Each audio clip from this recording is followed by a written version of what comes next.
Hello, Bashar. And you good day. Thank you.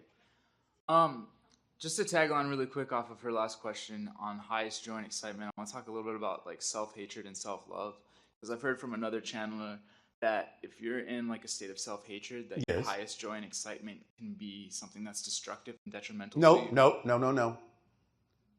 Watch your contradictory definitions. Self-hatred is not an expression of excitement, but someone can create the idea that it is. But that is not an accurate representation of the vibration of excitement. Remember that the idea of self-hatred, by definition mechanically, is a negative energy. You follow me?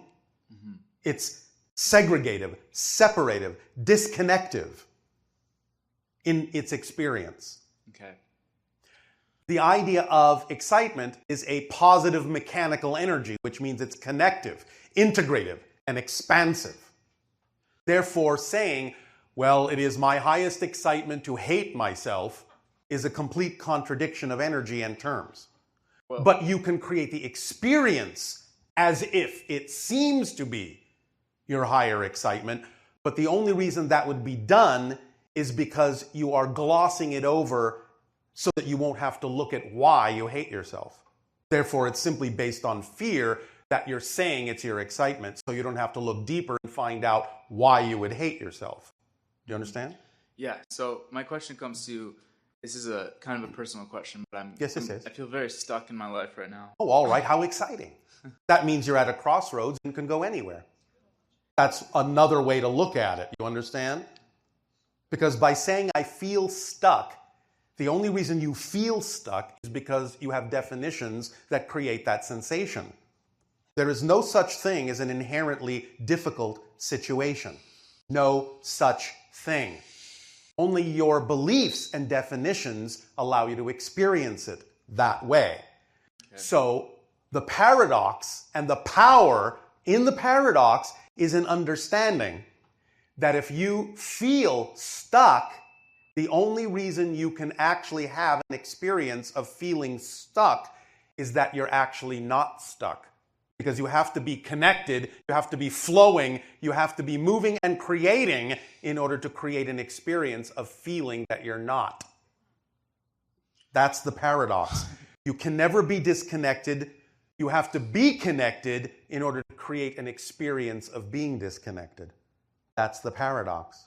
Okay. You're always in control, and if you feel out of control, it's because you're controlling that. That's the paradox. You cannot be out of control. You cannot be disconnected. You can't actually be stuck, not literally, but you can create experiences as if you are. But if you understand how existence is structured, as soon as you understand that you can't actually be stuck, then you can reveal to yourself that it's just an experience you're creating with the energy of your being that is not stuck. Okay. Does that make sense? Yes, and yes, it does. But the experience that I'm in right now, yes, and what I'm trying to recreate, get out of is I've had problems with drug addiction. Oh, all right. For years now. How exciting for you.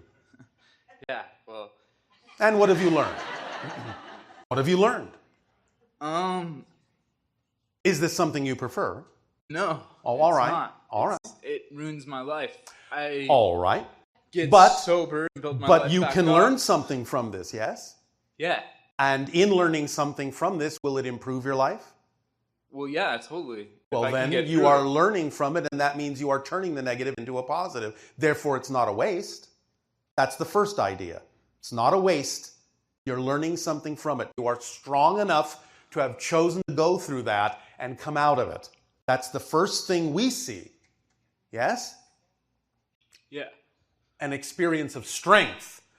I can go into the depths of darkness, the depths of the experience of disconnection, the depths of the experience of being out of control, that this completely controls my life, and yet I can still have excitement that says, I desire, I prefer something else. Because I know I am powerful enough to transform this.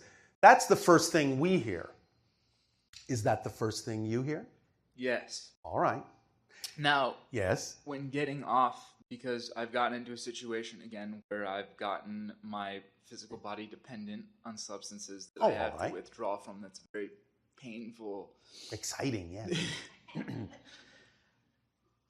You I understand. don't know how to face, like... One moment. Okay. One moment. You understand that the idea of addiction is locking on to something that's a permission slip that allows you to feel either more powerful than you believe you are, or allows you not to feel the fear of not feeling powerful. So it's either dampening the fear so you don't feel it, or it's giving you a false sense of self-empowerment. That's why addictions happen. Because you have a deep-seated belief that you are not powerful, not connected, not loved. Do you understand? Yeah. That's where that starts. Yes. And in not necessarily having the tools to know how to transform that because of being brought up in the society that you are brought up and not being taught those tools, you still know, you still have the urge to fill what feels like emptiness. Because you can sense that there is a sense of emptiness there. The idea that you don't believe you are self-empowered or connected to source is translated in your reality as a sense of emptiness. And you attempt to fill it. But the only things you've been taught you can fill it with are not the actual things that fill it.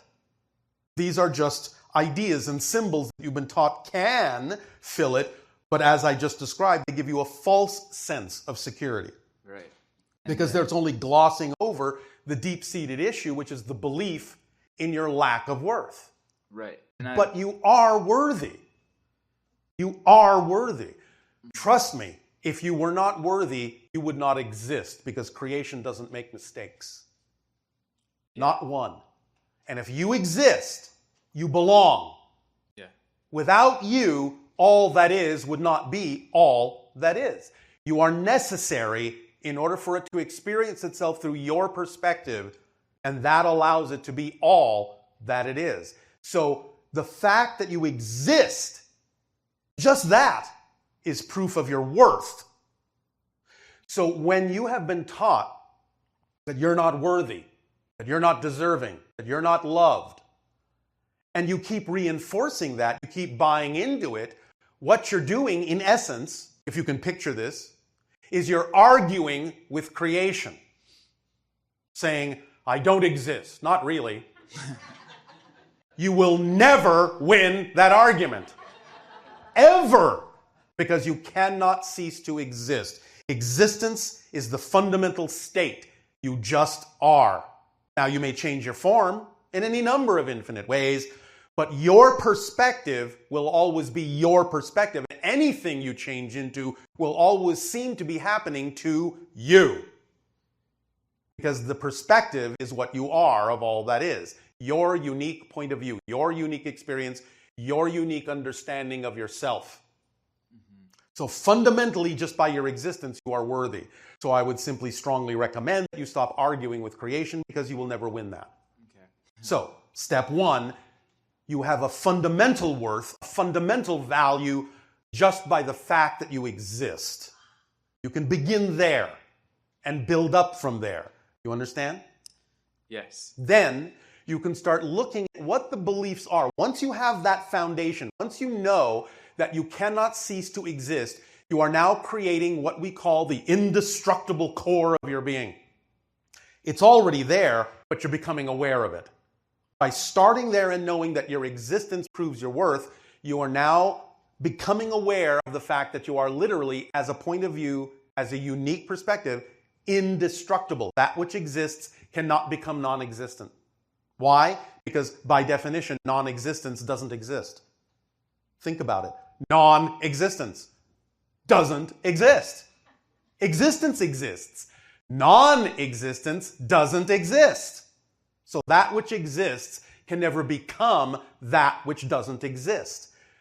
We sometimes put it in a kind of fun, poetic way by saying, well, that which exists can't become non-existent because all the things that will never exist already fill non-existence up, and there's no more room in non-existence for the things that do exist. It's full of all the things that don't exist. Does that make more sense to you? Yes. All right. So, once you establish your indestructible core, you will always be. You will always be. Now you know that it's okay to start digging down and finding out what those fear-based beliefs are, because you know that no matter how deeply you dig, no matter how frightening it may be to explore and discover what those beliefs are, you will never, ever, ever be annihilated by doing so. You can never stop existing. Ever. So dig away, find out what they are, and remember, they are just beliefs. They are not facts. It is not a fact that you are unworthy. It's just something you've been taught to believe is true. It's not a fact. So if creation is willing to support you utterly in your belief that you're not worthy, why would it care if you start believing that you are? It will still support you all the same. It doesn't care what you choose to believe, because that's been left up to you. Totally up to you. It's in your hands to decide what is true for you. So if you suddenly say, you know, I'm really tired of believing that I'm not worthy. I'm really tired of creating this sense of stuckness and this idea of being out of control. I'm really tired of using permission slips as a crutch because I don't believe I'm self-empowered enough to attract what I need when I need it. This is all just negative beliefs. They're just opinions. They're not empirical facts of nature. They're just ideas that you've bought into. That's all they are, because that's all physical reality is. Physical reality isn't real. It's just a reflective mirror of what you believe to be true.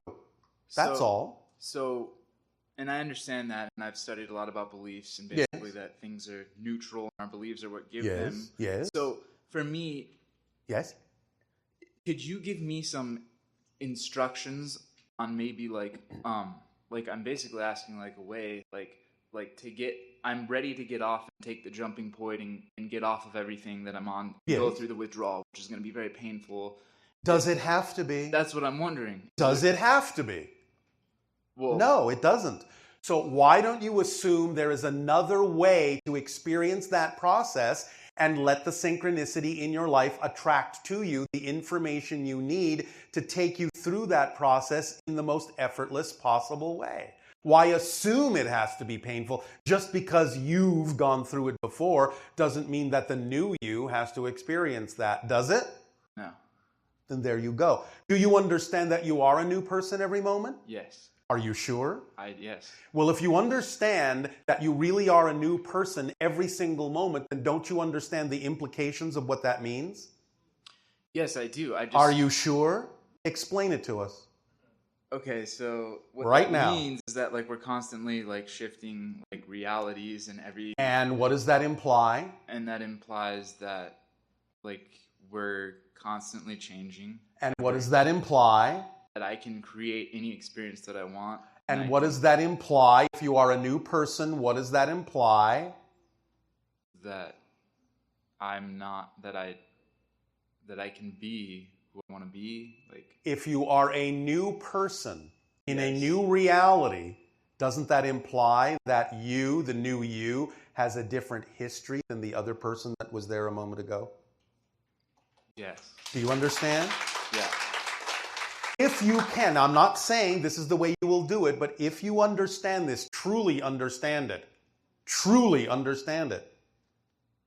you will understand that if you really are a new person, you actually have a different history. That doesn't mean that you have stopped using the addictive substances. It means you never did. Right. And that's why there's no longer any urge, and that's why there's no longer any withdrawal. Because you've never been addicted as the new person. You talk about it as like the 13th step. That's the 13th step of transformation. Now, I understand that it may be a little challenging for many of you to really wrap your mind around this and use it. So I'm not saying that it has to be done this way. But what can be done is, you know, you can attract to yourself through synchronicity the idea of going through whatever process you believe you need to go through in the most effortless and joyful way you can, there is always an option for that. So don't assume, is all we're saying. Never assume or insist that it has to be one way just because you think you experienced it that way before. Before has nothing to do with now. Mm-hmm. Nothing. Unless you make the continuity link. And this is where breaking continuity comes in. Okay. Before is its own reality, and it's another person. It's literally another person. If you really aren't that person, and it's not even about, I'm not that person anymore. No, you never have been. Ever. You're a different person. Do you understand? Yes. So this is a description of what it would be like if you truly make this true for yourself. If you don't, right away, you go through another process, that's fine. All we're saying is the process you go through doesn't have to be painful. You know that somewhere in your reality, somewhere in your makeup, here and now, is what you need to have whatever process will work for you in the most effortless and joyful way. So why not just assume that you can attract that instead? Okay. Could you provide me with the process? You're going to do it yourself. Because you are a self-empowered person, aren't you? Yes. Then you're going to do it. Okay. And I have already helped you to the degree I am allowed. Okay. Now your higher mind is saying, that's enough. I'll take it from here. Okay. Yes? Yes. All right. So follow your excitement, your true excitement. Don't fool yourself into labeling things that are not your excitement as excitement. And conversely, don't label things that really are your excitement as things to be afraid of. Okay. You understand? Mm-hmm. You have to be honest within yourself about the fact that you have these beliefs and really investigate them, but at the same time know that they're just smoke and mirrors. And in fact, one of the great tricks of negative beliefs, because they don't want you to change them, that's how they're designed. They want you to perpetuate them. They want you to hold on to them. One of the greatest tricks is to make you as afraid to change them as possible. Right. Therefore, the more fear you experience when you attempt to change them, the closer you are to changing them, because they're trying harder to get you not to by making you more afraid. So the more frightened you are, that tells you, I must be close to letting this go. So, negative belief, I have found you out. I have found your trick. You are just making me feel like if I let you go, things will collapse around me. But now I know that's just smoke and mirrors. Okay. Game over. You understand? Yeah. So relax into yourself. Let these things be absorbed within you. And please remember what we said before. You are never without assistance. All right? All right. You're never alone. All right. So thank you. Thank you very much.